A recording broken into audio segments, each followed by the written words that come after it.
What's up, everyone? Welcome to today's video. Welcome to the Video Game Fight School channel. Thank you very much for tuning in. So shout out to community members, the most powerful gaming historian, and also SXNKX.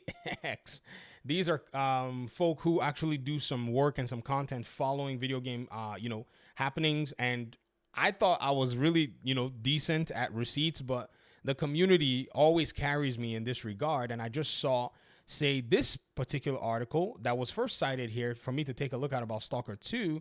And then the most powerful gaming historian, you also pulled out something that WCCF Tech actually, got as an excerpt from that article itself.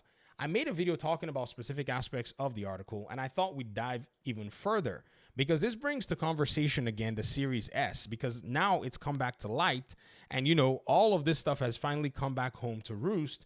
And believe you me, you're going to hear a certain level of quietness in the gaming community once a lot of this stuff starts to happen. But you have to make noise so that you remind a lot of the moronic, sentiments out there that next time they ought to shut their mouths when they're not really aware or, in a sense, competent on what it is that they're saying. So Jez, in this exclusive about Stalker 2, said, continuing the theme of controversy, I had to ask GSC, these are the developers, by the way. I just learned that after playing the first few minutes of Stalker, about the Xbox Series S. Oh, ladies and gentlemen, it is the Series S back in the news. Somebody give a round of applause for this very, very small Hercules that is carrying the next generation of gamers into the Xbox platform who don't want to spend all their money, on the big Xbox Series X. And it says Microsoft's Xbox Series X platform comes with the requirement of an S version. Now, I have to say this, ladies and gentlemen. If you make two console SKUs in one generation, it will never have made sense that you neglect or exclude one SKU. I mean, if we actually looked at the PS5 Pro, which is coming very soon, it is a higher rated, better performing SKU.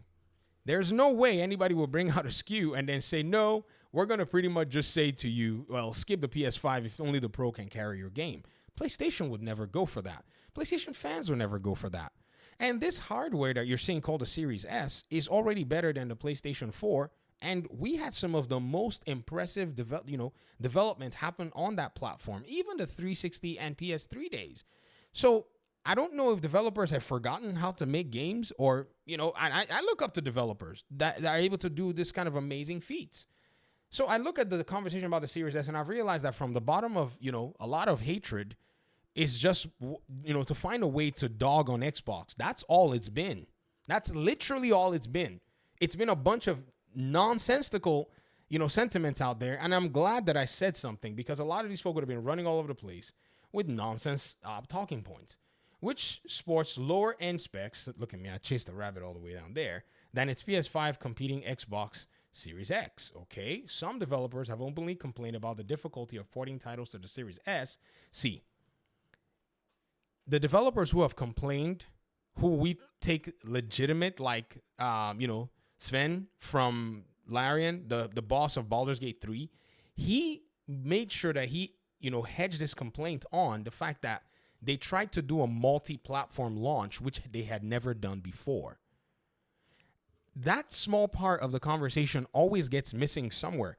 I got to develop for the Series S if I'm, continuing my gameplay project. So all this talk in the press, to me, is just wild. Owing to its reduced RAM and tighter GPU specs, GSC itself thought working on the Series S would be impossible at first, and that's a perception even developers are getting. But now the team believes that any modern game can potentially run on the Xbox Series S with the right optimizations. He quotes from the developer's response, "At first we thought bringing Stalker 2 to the Xbox Series S might be impossible. We have such a big game with so many mechanics, any huge amount of things. It felt like this must be impossible to do. But when we start optimizing, adding new features for streaming information, Unreal Engine has a lot of features for this. But before our game, we really had to squeeze up every megabyte from every piece of system content we could, and now we did it. After this experience, I believe it's possible for any game to reach the Xbox Series S's memory limit. And yes, not every developer, every studio has the opportunity or the additional time to optimize for the Xbox Series S. We had to boost our expertise on the optimization side, which also helped the PC build, making it a lot more performant. We have quite a low minimum PC requirement for a modern game. So all of this talk out here about the Series S is so bereft of hardware knowledge. And you know what's crazy? It's these same people who were making that noise that are now right here championing the PlayStation 5 Pro, by the way, and all of its so-called technological improvements. Because again, I could take their, sentiments about the PlayStation, about the Series S, and match it with their sentiments around the PS5 Pro, and they can basically be exposed to be hypocrites. But we're glad that this game and its developers are persistent. Now, granted, like I said, because of how game development is very challenging, and this developer also puts out here, it's one of those things where at the end of the day, trust me, you got to actually go with the flow and say, some developers and some studios don't have the resources. And it's not easy. It's a very, very hard thing to find that technical expertise. It's another thing. It's one thing to have it. It's another thing to even find it if you wanted to even have it, if you had the resources to find them. And then it says the game runs at 60 frames per second on the Series X. There are sometimes it might deep to 55 or so. That hardware has some limitations. It's quite obvious, but hey, you drop 5 FPS here and there, it's not going to end your world. But hopefully we can optimize further before release. I'm hoping you guys can knock it to 60 FPS so that the areas that are doing that, would not, give any bad performance. It would be nice to have the game locked at 60 FPS for everybody who's playing it. We allow bigger drops in narrative cutscenes that are full of complexity and VFX and the like, since it would impact the player's movement experience. Agreed. I'm learning from y'all. I'm learning right here. Thank y'all for, throwing this out here, because this is nuggets for me as a wannabe developer. On the Xbox Series X, we stick to 30 FPS. However, in many cases, we've managed to hit 60, but it's not as consistent as the Series X. But we're looking to get a performance mode for the Series S to get it to 60 FPS. We think it's possible. So basically, they're cooking. It's not easy, because they wouldn't be saying these things if they were like EA or like, Ubisoft or any of these big, development firms, because those firms have the resources to go with it. So I think right now we're in a position where the Series S continues to remain what I think is a cool opportunity for getting into the console space for a really solid price. Overselling the performance of these consoles was the mistake that Xbox and PlayStation made. Now, PlayStation is even admitting, by bringing out the Pro and giving you all these percentage boosts and saying, oh, you're going to be able to get more in terms of performance mode, is also an admission that we oversold you the base PS5. That's pretty much what it is. In fact, Xbox is a little bit more, in mea culpa territory by not bringing out a mid-gen refresh, but just telling you that this is the console that we're bringing out for this gen, and it's the best console that we can get you for this gen, and it can make them seem like they truly believe it, in a sense. But this is all cool, and this is all well and dandy. I really appreciate you guys for even pointing these articles out.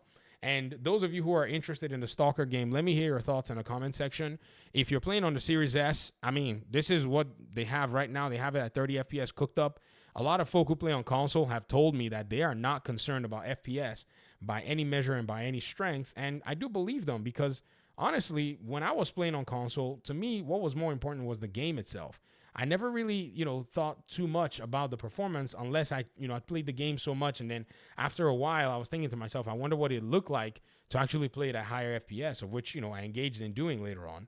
But again, priorities are all different from different kinds of gamers. All right. Chat with me in the comment section, like I said, and hopefully we'll talk pretty soon in another video. Peace out.